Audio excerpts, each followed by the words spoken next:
Caros professores, meus cumprimentos. É muito bom ter a sua audiência no curso de desenvolvimento de professores conteudistas.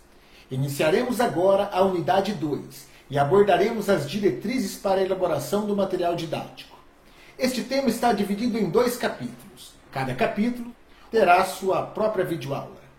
Hoje vamos falar sobre princípios normativos. O objetivo desta aula é expor algumas normas adotadas na produção de livros e apresentar alguns parâmetros que devem reger a produção didático-pedagógica no âmbito do Grupo Josemar e Associados. Qual que é a necessidade de vincularmos a nossa conduta ou o nosso estilo às normas? Por que é que nós devemos observar regra sobre regra, preceito sobre preceito, mandamento sobre mandamento, um pouco aqui, um pouco ali? Na verdade, a maioria das regras não é obrigatória. Porém, por consenso da maioria das pessoas, elas devem ser seguidas por questão de racionalidade. O uso metódico dos princípios normativos, notadamente estabelecidos pela ABNT, conferem aos produtos e serviços maior qualidade, segurança, confiabilidade, credibilidade e aceitabilidade. Por estas e outras razões que o Grupo Josemar e Associados, baseado nas normas da ABNT, estabeleceu um padrão normativo referencial para a produção de materiais didáticos pedagógicos, conforme veremos a seguir. Cabeçalho. Sua função é identificar a unidade e o seu respectivo título. Só é utilizado nos elementos textuais. A fonte é Arial, tamanho 10, negrito. O alinhamento é voltado para a parte externa da página. Citação direta de até 3 linhas. Deve ser efetuada entre aspas, no próprio corpo do texto, e a referência ao autor poderá ser inserida antes ou após o texto citado. A formatação deve ser idêntica à utilizada na construção do texto. Citação com mais de 3 linhas. Deve ser efetuada sem aspas e separadas do corpo do texto. O tamanho da letra passa a ser 10. O espaçamento entre linhas, antes, durante e depois da citação, passa a ser simples. Todo o texto de citação deve ter um recuo de 4 centímetros. A referência ao autor poderá ser inserida antes ou após o texto citado. Citação de citação. É utilizada para fazer referência a uma informação citada por outro autor. Como não se teve acesso à informação original, esse tipo de citação deve vir precedida pela palavra latina apud, que significa citado por. Enumeração. A enumeração é utilizada para demarcar as divisões, seções, capítulos e outras partes do trabalho, na mesma ordem em que o conteúdo é apresentado. Entre o número e o título deve existir um espaço em branco. Não é permitido inserir ponto, travessões ou outros símbolos quaisquer. Só deve existir ponto entre números que pertençam ao mesmo subtítulo. A interligação de conteúdos deve ser assegurada por meio da enumeração progressiva até o 5º nível. Espaçamento. Usa-se 1,5 para todo o corpo do texto, exceto em notas de rodapé e citações, com mais de 3 linhas que o espaço é 1 entre linhas. Fonte, letra.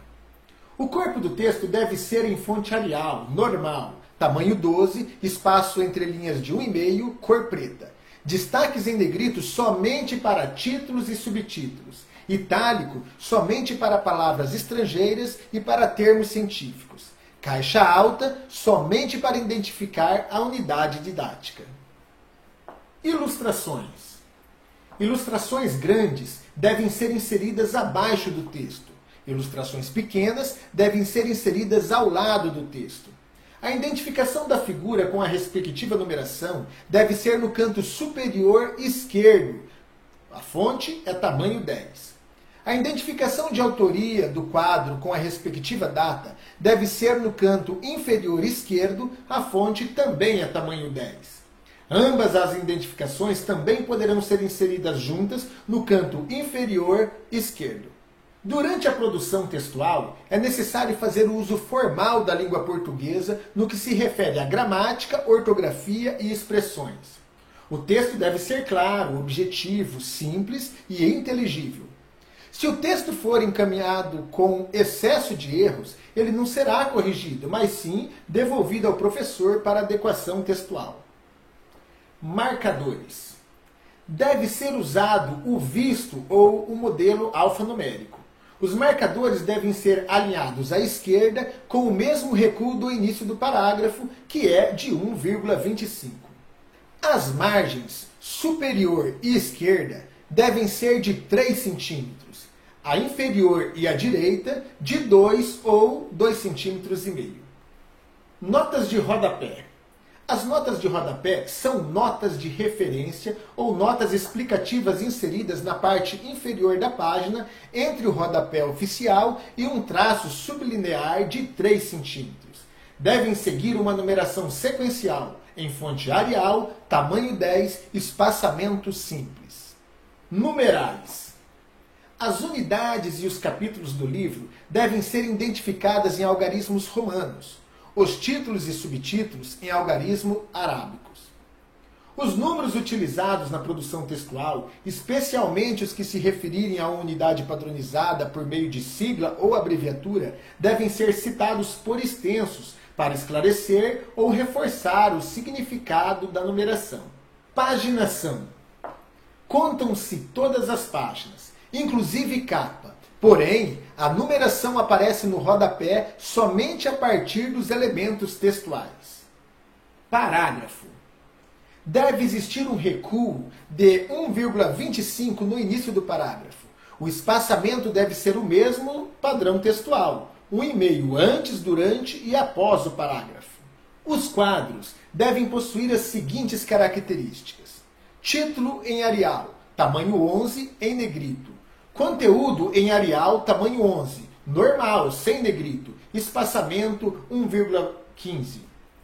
Identificação do quadro com a respectiva numeração no canto superior esquerdo. Identificação de autoria do quadro com a respectiva data no canto inferior esquerdo. Ambas as identificações também poderão ser inseridas juntas no canto inferior esquerdo. A cor da fonte do quadro é definida pela equipe de design gráfico. As referências são as indicações das consultas bibliográficas efetuadas durante a produção textual. É o tipo de fonte consultada que determina a estrutura ou a forma de referência. Existe um padrão essencial de referência, onde as informações são dispostas na seguinte ordem e formatação. Primeiro o sobrenome do autor em letras maiúsculas, seguido de vírgula. Depois, o prenome e outro sobrenome, ou apenas a inicial maiúscula do prenome e dos outros sobrenomes. Deve ser inserido um ponto após cada letra abreviada ou após o sobrenome. O título deve ser destacado em negrito, só com a primeira letra maiúscula. Se existir subtítulos, eles devem ser consignados em fonte normal após os 2 pontos inseridos na sequência do título. Esta mesma regra serve para destacar o número da edição a partir da segunda, depois do título e subtítulo vem um ponto e a indicação da cidade na qual o livro foi elaborado ou publicado. Depois desta indicação vem 2 pontos e na sequência vem o nome da editora, vírgula, o ano da publicação e ponto final. Rodapé.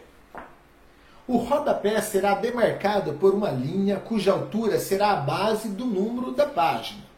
Esta linha deverá contornar a numeração. Siglas.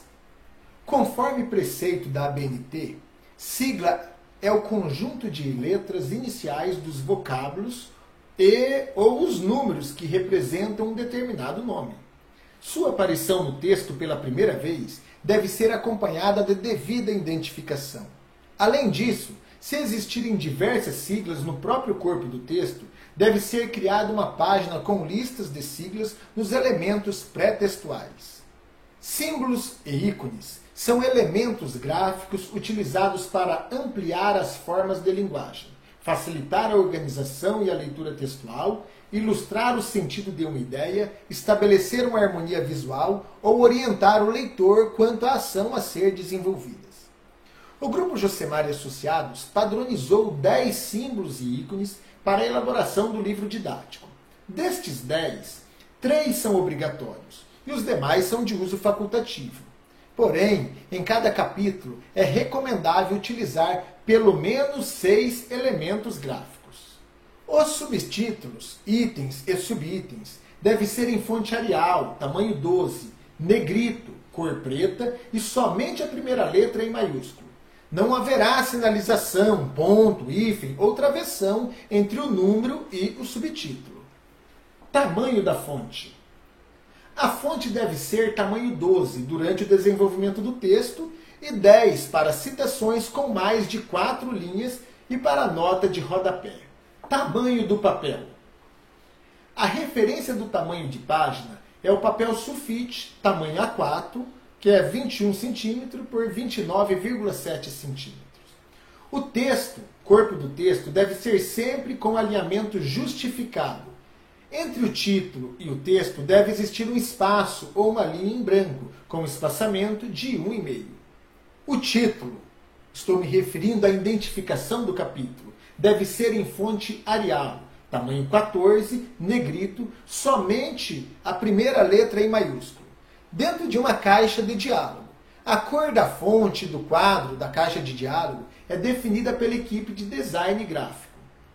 Essas são as principais diretrizes para a elaboração do material didático. Para os casos omissos, deve-se recorrer às normas da ABNT. Obrigado por sua companhia e até a próxima aula, onde falaremos sobre a estrutura do material didático.